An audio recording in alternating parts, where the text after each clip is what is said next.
I'm sorry to be the one to tell you, but if you're single this holiday season, it's likely you will get asked one of the famous questions from a well-intended family member. Are you dating anyone? How are you still single? When are you going to get married and have some grandchildren? I know.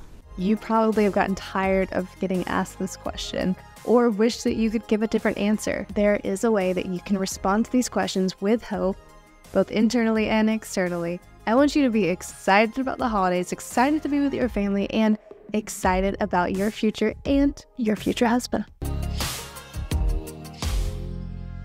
Welcome back to the Dear Future Husband podcast. I'm your host, Christian, and it is the most wonderful time of the year, unless you're single. It feels like that, right?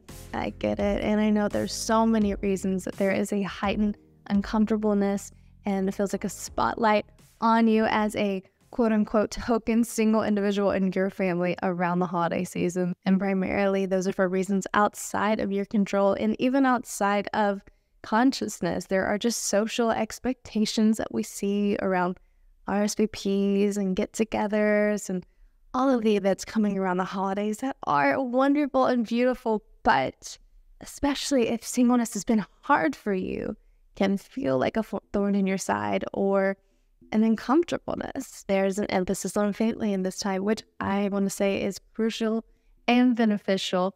But if singleness has been something that's been painful for you, can feel like you're outside of that realm, I want to assure you, you're not.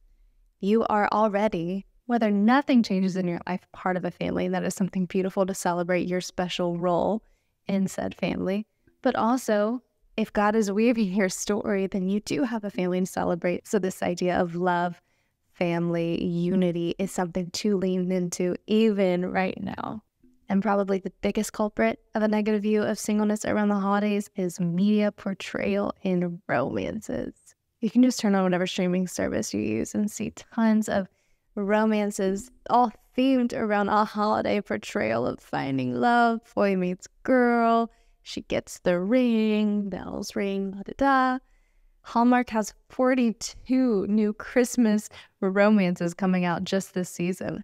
And I get it. It's a sweet time to fall in love. You have mistletoe and all the sentiment going around where it's just bubbling up inside you to want to celebrate with someone. But if that's not where you are, there's nothing wrong with you. And there is nothing wrong with still enjoying this season. So I want to lean into 3 things that you can do to still enjoy this season and to actually fortitude your mind around what it means to be single. Now, leaning into the holidays, a lot of us do travel to go see our family and extended family for the holidays. So I thought, why not put that theme around these 3 ideas and give us a way to memorize them and correlate them all together. So in road trip fashion, here are my 3 tips to not become a single Scrooge around the holiday season. Number 1, pump the brakes. Now, when your aunt, grandmother, whoever it may be, cousin that you hardly speak to, looks at you across the dinner table and says, "Are you dating anyone?" And it automatically bubbles something inside you where you either feel embarrassed or combative or defensive or just like you want to retreat. Here's what I want you to do. I want you to pump the brakes on what you're feeling. Now, psychologically, when we come against something that feels like it threatens our well-being, we enter a fight or flight mode. Now, automatically, this would launch us into reaction mode, but we don't have to react to anything. We don't have to have this heightened response because we're not under attack. We are not being scrutinized. What we should do here is actually take a moment to breathe. Again, pump the brakes before we just shoot off into a later direction that we don't actually want to go. Now, this must be said, oftentimes this question does come with well-intended. Someone just wants to get to know you or they are excited about your future, and this is the only way or the easiest way they know to jump into that lane. Unfortunate and definitely not the best way to enter that conversation. But keeping that well-intention in mind, that allows us to, again, get out of that reaction, heightened, quick mode and take that time to pump the brake. There are many different anecdotal methods we can do and habits and practices that allow us to to get out of this seeing red lens of this reaction, fight, or flight mode and get back to a place of calm and reassurance and resiliency. Now, I'll be honest, some of these seem elementary because we've heard them all before, but we still don't fully utilize them for their benefit. Just because we've heard them doesn't mean we should stop doing them. The first one we've likely all heard is just count to 3. Think and pause, clear the air in your own headspace before you react. Why? Because if we don't do this, it could lead to us saying, no, I am not dating anyone, and it's none of your business. And then this whole beautiful meal turns into like a side eye and confusion. And we don't want that. I know you don't want that. Even if you don't want to be asked this question, you don't want it to lead to that either. Another thing we can do is simply deep inhale and exhale. This allows our heart rate to come back down from the hypervigilant mode that I just went into. I remember getting asked that question and you just turn red inside and you feel embarrassed and sought out and exposed. Your heart's racing. Inhale, exhale. Or another idea is take a brief mental walk. Just in your mind, remove yourself from this situation so this doesn't feel so heightened.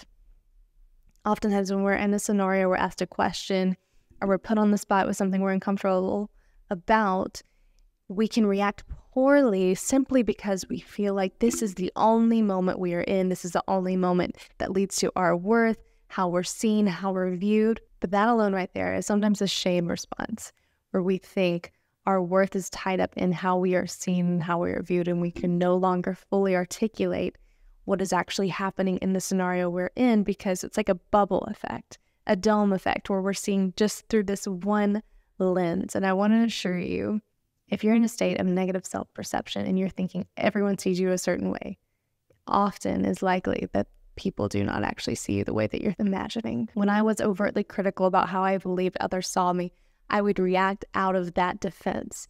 And oftentimes, how I reacted was actually more detrimental to how people saw me than how I thought.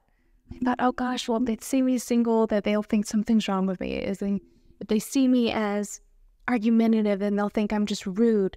But through those situations, I would react poorly, thinking I was on defense or I had to fight for myself or this person wasn't for me. And that did more damage to my relationships, to my character than anything. And that separated me from people.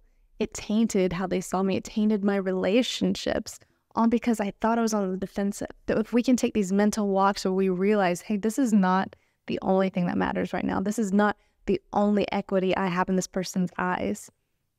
We can respond in a way that is actually true to how we want to be seen and who we want to be. Now, that may seem deep for just a question around your dating life at a dinner table, but I've seen up close how when we have a negative perception of our identity and correlation of who we are, it will break off into little areas and fester. So it is important to make sure that we are cool-headed and calm, especially in instances that make us feel uncomfortable, so we can react the right way. And this leads to point number 2, plan the navigation. Before you go anywhere, you likely either already know where you're going, or if it's somewhere new or just simply unfamiliar, you put it into your GPS. You want to make sure you're not going down dead ends or roads with construction. You just want to go the quickest and best way. If you know this is even a slight possibility of conversation, or you know you have a family member that asks it every year, don't point fingers, don't say their names in the comments, but just knowing, yeah, this is a situation I might find myself in. The best thing to do is to plan accordingly. That doesn't mean send them a paragraph text beforehand saying, do not ask me if I'm single. I don't want to talk about this. You know, don't go on an accusatory route or combative route. Rather, I'm saying plan the trajectory of how you relate to this question in your mind. For some people that I've talked to, they have had these moments of outbursts around a question like this or a situation and wondering, why did that upset me so much? Why was I so triggered by this one thing? And oftentimes it's because they haven't fully realized, man, I'm upset with God. Why am I still single right now? I think that being single means that I'm less than. I believe that my worth is just waiting until I'm married, right? Ideas like this are going to be what causes us to feel this internal heat and pressure and uncomfortableness where we need to get into that fight response because we are fighting with something that is often internal. Now, here's the good news. When we have those instances and those questions, it doesn't mean that we have to sort it out and find the answer and be 100% zen before we can interact with people. It's just having an awareness of this is something that I'm working through, I'm questioning, and I don't have to have the answers. I don't have to know that it's going to be January 31st, 2024 when I meet my person, but I do have to know, okay, this is uncomfortable, but I have trust in God's plan.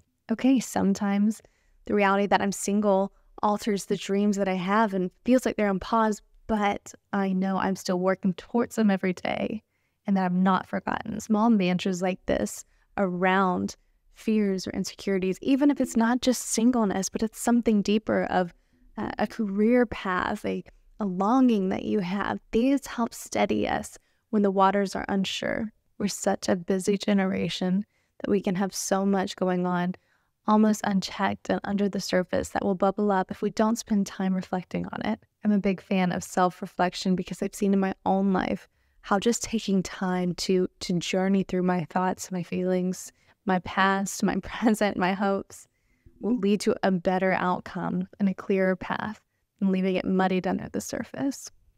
I spoke on shame specifically earlier, but if you're feeling anything of, man, I'm just not enough, no one's ever going to choose me, no one's going to love me, how could they after what I've done? I know that these kind of questions can feel all-encompassing and you're not sure where to start.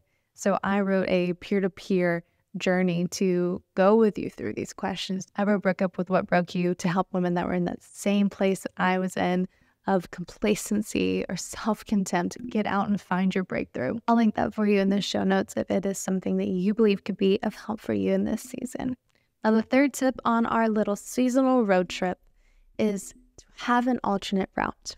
The reality is this question just might not be something that you're comfortable journeying down. That's okay. If you've become able to stay calm, remove the triggers, but you still just want to get out of this conversation loop, that's totally fine, and this is how you can do it. Respond in a way that's short and sweet, and then move on to something you do want to talk about. It could be that you're about to graduate and you're so excited you want to share that accomplishment.